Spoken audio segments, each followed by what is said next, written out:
Welcome back to the Team to Beat Miami Heat basketball channel. In a recent interview, Jimmy Butler of the Miami Heat said that he's tired of losing amid the Heat's 4-game losing streak. So the Miami Heat were expecting to have a better season based on their performance last year. The Heat were the number 1 seed in the Eastern Conference last year, and they were one shot away, as people keep saying, from going to the NBA Finals. And so the Miami Heat fans, and I'm assuming the team, expected to be, again, one of the top 4 contenders in the Eastern Conference this season, but that simply has not been the case, and Jimmy is tired. He's tired of losing.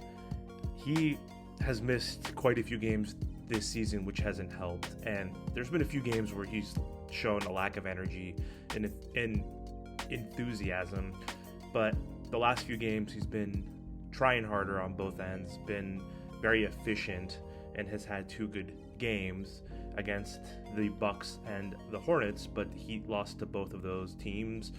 They lost to the Milwaukee Bucks by close to 30 points, which was pretty embarrassing because the Bucks had Giannis out of that game. Like, he left in the first quarter and they still got smoked. And they also lost to one of the worst teams in the NBA for the second time this year, the Charlotte Hornets, 108-103. So Jimmy is pissed off. You know, he's really competitive. He's hungry for a title, and I think he simply deserves it. And he needs a better team and supporting cast around him in order to accomplish that. The Heat have been shooting horribly for the last 6 games, and quite frankly for the whole season. They went from number 1 last year in the NBA from 3 as a team to dead last. They're one of the worst offensive teams in the entire NBA. In their last 6 games, the Heat are averaging just 103 points, which is kind of crazy because they're having trouble scoring 100 points in this NBA where teams are scoring more than ever.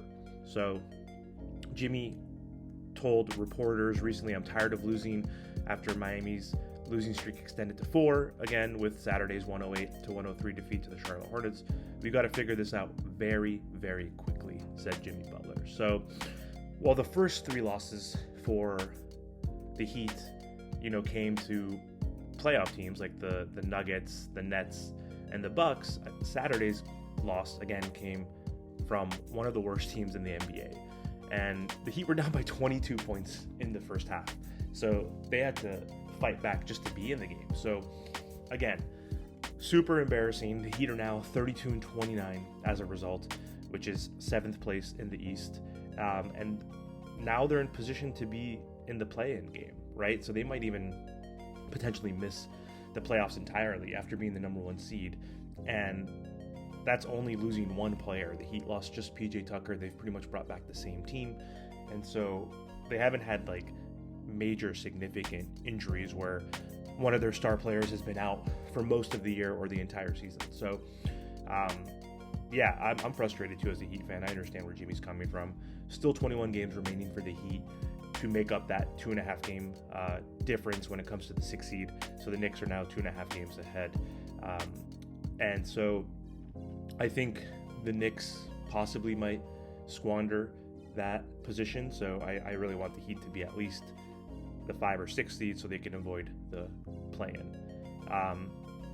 Butler, again, just crushing it the last 2 games. I mean, Jimmy Butler against the Hornets shot 20 free throws. He was 16 for 20 from the line. He had 28 points on 6 of 8 shooting, and the Heat still lost, which is just crazy to think. So the Heat have a really tough and important stretch the next 7 games, and this could be the difference for the season. They're playing the 3rd place 76ers back-to-back, and then they're playing the 4th place Cleveland Cavaliers this week back-to-back, and then they're also playing the Knicks and Atlanta Hawks.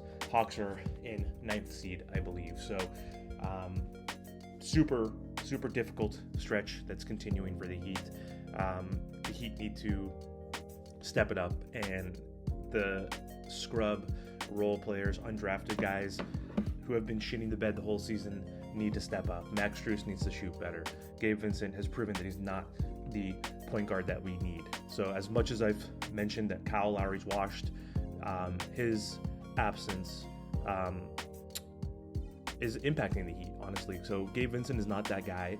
He's most likely a backup or third string point guard who's starting for the Heat now. So he needs to step up. Duncan Robinson, who's barely playing, still needs to step up. Victor Oladipo, oh my gosh, just the last 2 games, he's been 0 for 13. Just having a tough stretch coming back from his injury. So we'll see, man. I just really hope that we can salvage this season, because I really don't want Jimmy Butler to request a trade next year. But I don't know. At this point, would it make sense to trade Jimmy Butler and try to get some young talent for the Bam and Tyler Hero build? I know having Hero as our third option right now is not working, but beyond that, I think it's just that the role players are really disappointing this year and no one's stepping up to help Jimmy. So we'll see what happens in this 7-game stretch. This is going to dictate the rest of the season for us. So let's hope that this team plays hard for Jimmy, because we know he deserves it. Thanks again for watching. Take care. Talk to you guys soon.